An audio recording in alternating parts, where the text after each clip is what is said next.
My name's Leanne Schuldmeyer, and I founded Park Avenue Solutions 15 years ago. That's when I learned that people outside of manufacturing were really eager to learn about lean principles as well.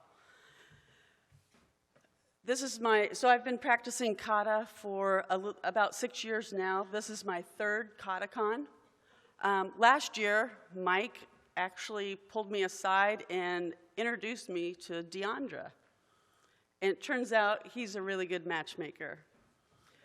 So if you know Deondra, which you guys can all look her up on LinkedIn and connect with her, you'll know that she's a diverse professional with a background that includes her current role. She's a VP of Human Resources and Continuous Improvement Science at the American College of Sports Medicine, which is the ACSM. That was a long sentence. She also started her own consulting business, which is on to the next one. And that's where she is teaching Lean Six Sigma, as well as Toyota Kata, the improvement and coaching models. But here's the thing, is when you really get to know Deondra, you know she has a passion for using continuous improvement methodologies to change people's lives. And how she does that is she teaches them how to turn their dreams into reality, including her own. So I feel really blessed and inspired to witness my friend Deondra make one of her dreams come true this week. So, Deondra.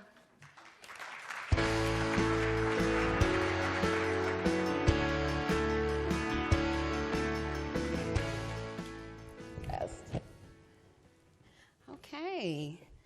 Well, good morning, everybody. Good morning. If you're nervous, raise your hand. Okay, good. I'm not alone. All righty. So I am here today to talk to you about mastering and achieving challenging goals via the improvement kata. Now, what's funny is that if you looked at the agenda and any of the literature, my topic was going to be kata in the boardroom. Okay. What I really wanted to talk about and what I thought about making this title was how the kata changed my life, but I decided not to do that because my mom already accuses me of trying to start a kata church, so I didn't want you all to think I'm doing that. She literally says that. My mom knows about the kata, so she's pretty cool. So the reason why I changed my topic, so Tracy was talking about the kata in secret, and as a matter of fact, Tracy is my kata coach. I'll tell you about that story here in a bit. But kata in the boardroom I was going to share with you my experience about how I did what I call kata incognito.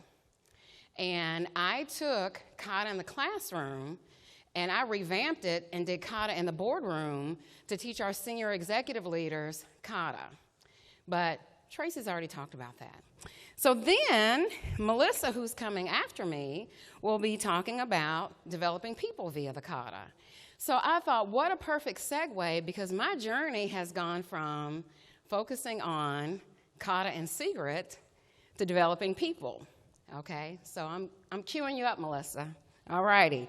So to kind of get started, what I want to share with you all this morning, the main purpose of this particular presentation is I want to share how I am using the kata to have an impact on my circles of influence.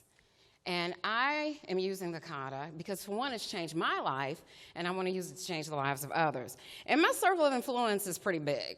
So I use the kata at work. I talk about it at church. My pastor back in Kentucky knows about the kata. With my family, like I said, my mom katas. My grandmother, she calls it, I think she thinks it's like a food or something like that, but she asks questions about it. Definitely with all the volunteer organizations I'm a part of. And so if you follow me on Facebook, LinkedIn, and Twitter, you know that I'm heavily involved in my sorority. So we're using it in Alpha Kappa Alpha Sorority Incorporated. And I use it with my friends who are authors, they're entrepreneurs, they're radio personalities, they're comedians. They're philanthropists, and I also have a passion for youth. So I do kata with students, kata in the classroom. Okay, so let me tell you about my encounter with the kata. So in 2016, at the time, the organization that I was a part of, one of my direct reports, Mike Jones, he's also on Twitter. He's now, I call him my kata brother, introduced me to the kata. So he is just an avid reader. And he read the Toyota Kata, and he said, Deondra, what is being discussed in this book, we're dealing with in our current professional work environment. We had a huge task of deploying Lean Six Sigma in over 70 facilities across North America, Europe, and Asia. Major undertaking.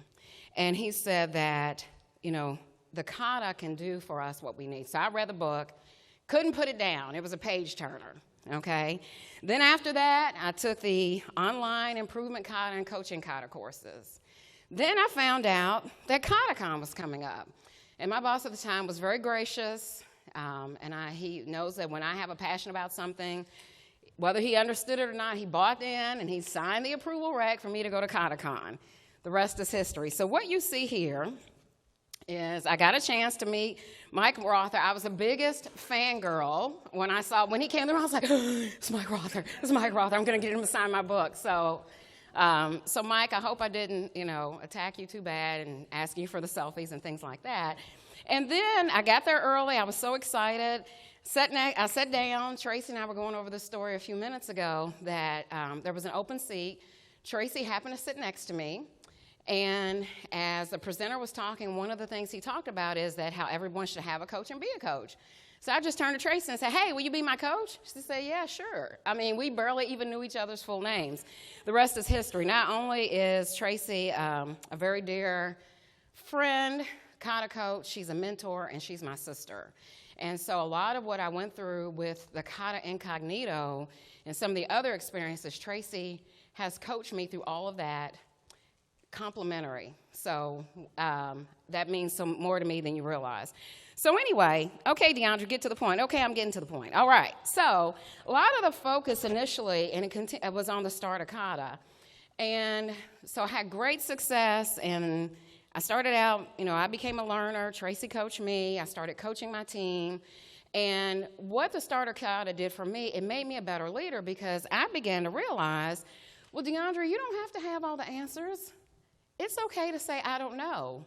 And in all my years of living, I had never felt that way until I experienced the kata. And the turning point for me was, again, talking about Mike Jones. I tasked him in one of my direct reports in Poland and working on a huge project. So Mike checked in with me before our call and said, hey, Deondra, we've been working on some things, but we want to know, how do you want it before we go any further? And I said, what? We want to know how you want it. I said, you've been empowered to come up with this idea. Yeah, but we know how picky you are. And, and I was like, so that was an eye-opener. And I said, no, you guys, and we had a storyboard around this particular project we were working on. Long story short, the idea they came up with blew my mind and was much better than anything I could have ever imagined. So that was a huge turning point for me. So I want to switch from talking about the corporate world to my personal life. So I was heavily ingrained in the kata, with my team. My team across, these 3 continents were practicing kata incognito, and we're having all kind of huge change in our organization. But the real turning point for me is one of my sorority sisters hosted a vision board workshop. And as the facilitator was talking, because by then my mind processes everything in the kata. And as she's talking, I was like, well, she's talking about the challenge. Okay, well, now she wants me to grasp my current condition. Okay, now she's talking about the next target condition. So I start writing and charting things out. So when everyone else was doing their vision boards where you get the poster board and you cut out the pictures, well, I'm over here creating a little miniature storyboard first. And so the facilitator said, wow, look at her. She's over there deep in thought. And I was like, yeah, casting visions is serious business. So, that's what I literally said to her. So I did my vision board, and every single thing I put on my vision board that year came to pass because I followed the 4 steps. I had daily experiments that I did that got me closer to my goals. So a good friend of mine said, you know what? you have more success out of your vision board than the rest of us. Mine is just a decoration hanging on the wall. She said, what was different? I said, it was the kata. And she said, I hear you talk about that. She said, I need to learn more about it. Will you do a vision board workshop for me? And she was a very successful owner of a PR firm in Indianapolis. So I did a vision board workshop with her and one other person. And so her name is Denise. She won't mind me sharing her name. Denise had a phenomenal award-winning year. She had a complete transformation in terms of her health, and her business was just off the charts. She won one award after another. And when people asked, you know, what made the difference, what she would say is, well, got a kata. And so every year and every month, quarterly, we do check-ins on her vision board and her goals, getting her from her current condition to her next target condition, okay? So the big point, another turning point, I've had so many turning points in my journey. On May 22nd of last year, a few days before my birthday, Mike Rother posted this tweet, and I'm going to read it because I want to make sure I don't miss a single word. It says, the Toyota Kata fosters the spirit that gives us the ability to meet challenges. The aim is to explore how to master a skill through deliberate practice, how to work together scientifically to break through obstacles, and how to face the unknown. Okay, how to face the unknown before calmly stepping into it. And so the big turning point for me, another turning point, turn a lot here, is looking at the starter kata. It focuses on that mindset and that behavior, okay? So if you begin to change how you think, you change that mindset, it will manifest in your behavior. And so that is what is embedded with what I do now and working with others and teaching them the kata, focusing on that mindset. And, you know, something that I learned in my past life and working with executives and working with CEOs and senior vice presidents, you know, who had huge responsibilities all over the world, is I watched how they operated. And, you know, for the most part, what we are trying to accomplish in teaching people the kata is we want them to think scientifically. We want them to go through the steps. So when we have problems, let's not jump to, oh, yeah, I've seen this before, let's do this solution. I already know what the solution is. Let's go through the steps and think scientifically, because we may have some new awareness and may be able to identify an improvement that we've never thought of before. So changing the mindset will change the behavior, and we'll get to those optimal results, okay? So, and when I do the vision board workshops, what I'm finding is where people have struggled, they get so focused on that mindset. You know, they may have decided that they had a resolution that they wanted to quit smoking a year or two ago, or that they wanted to lose weight, or they wanted this new position. And whatever it is that they had in mind that they didn't accomplish, in their mind it's coded as a failure. So what I do is I use the kata and say, no, there's no such thing as failures. Because no matter what you experience, you learn something from it. And let's break that down and figure out what that learning is and what you've learned from those experiments and what you've learned from those lessons, and then how can that get you to move on to your next one or move on to your next target. Does that make sense? Okay, good. So, again, Mike Jones, he and I are pictured here. I love selfies. If anybody knows me, they know I love a good selfie. So Mike and I were having a conversation about the power of the kata. And we were wondering if folks really got how important the kata is. And so the thing about Mike and I talk almost every day, and guess what we talk about? Yes, we are so cool. And this, again, why my mom thinks I'm trying to start a kata church.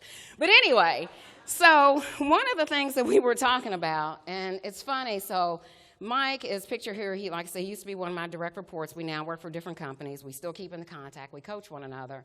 And so when we're talking about, if I'm saying something, I say, did you see today where Mike tweeted this, and that? And so I would talk about Mike, and then I would talk about that Mike. So now there's Big Mike and Little Mike. So Mike Rother is Big Mike, and this is Little Mike. So Little Mike and I were talking one day, and I said, you know what? I said, what I'm seeing, whether I'm in a professional environment at work or my other circles of influence in other organizations, I said, there is a challenge with the challenge, okay? So we're taught with the kata, the challenge comes from above. But what about when you're in an organization where they don't have a strategic plan, or the challenge is only focused on P&L statements? You know, there has to be more that bring us into work every day. And even in our personal lives, what gets you out of bed every day?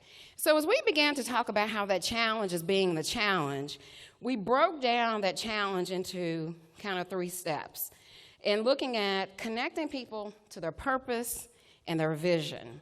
And what fuels all of us, whether you have someone, a leader who is above that gives you the challenge, or that fire that burns in your belly, or that something that gnaws on you that says there has to be more to life, or I have to be doing more. That's that Kaizen spirit, okay? And so what we have been and what I have been focusing on is connecting people and organizations to their greater purpose. Yes, it's nice to have a vision board saying that you want a nice house and a nice car. Yeah, because I had a car on my vision board, and the car I wanted, I got it. But, and of course, we want to be successful on Wall Street. You know, we want to make sure that we're in the black on our P&L statements. But isn't there more? What is the deeper why that we need to answer? And Simon Sinek said, people don't buy what you do, but they buy why you do it. So, part of digging a little deeper in that challenge is looking at that Kaizen spirit. And that Kaizen spirit is represented by that fire that's burning within all of us. And the thing is, if we focus on that Kaizen spirit, it's about small changes that we make to ourselves. Continuous self-development for the benefit of not only ourselves, but the benefit of others. And that's where that hindsight and that reflection comes in, that, we're constantly looking for ways to not only accomplish our goals for the sake of us becoming better, but making others better. And that's where scientific thinking is so important.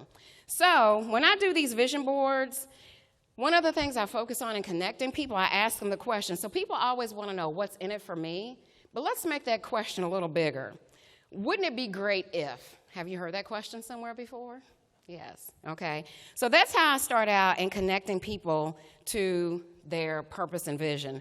And then from there, I take them through the steps of the kata and help to foster and get to a point of practicing that A3 thinking. So my wouldn't it be great is, wouldn't it be great if I could take my talents and resources to lead strategic vision goal setting workshops in every hill and hamlet and create a worldwide group of problem solvers?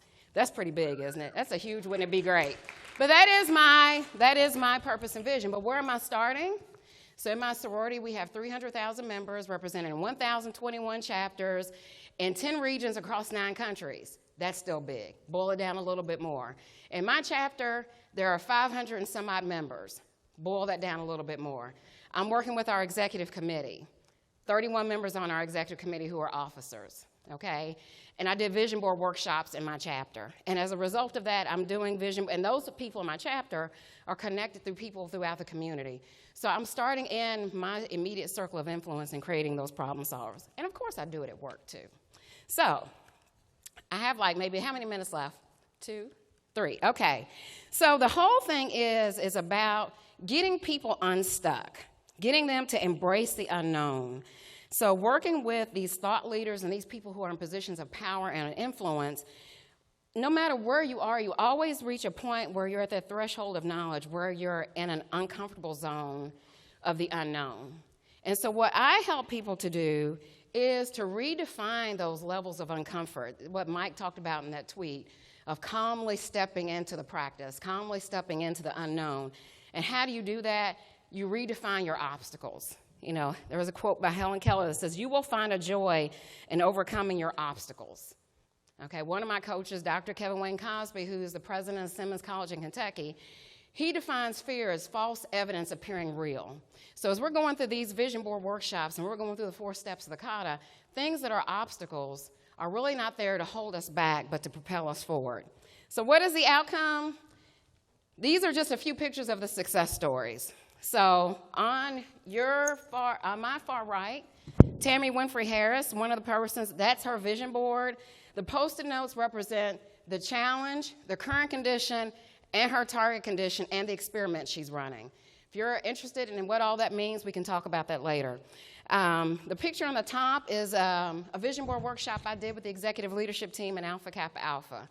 That year after the vision board workshop, our chapter won all type of service awards because we started with the Kata. The young woman closest to me in the top is a radio personality. She had her dream to start her own podcast. She is now one of the top radio personalities in a hot market in Atlanta. That was on her vision board. She used the Kata. In the bottom picture, I'm with a young woman who said that she had aspirations to be a comedian. And as a result of going through the vision board workshop, learning the Kata, she was ready to run an experiment 2 days later where she was going to step on stage and do some comedy. And then the Post-it note in the middle was from yours truly. Last year on whatever day that was, February 23rd, I had a goal to be a guest speaker or facilitator at KataCon6, and here I am. So, in closing, my question for you is, what is your wouldn't it be great if? And where can you take the Kata to have an impact in your circle of influence so we can create A3 thinkers and problem solvers all around the world? Thank you.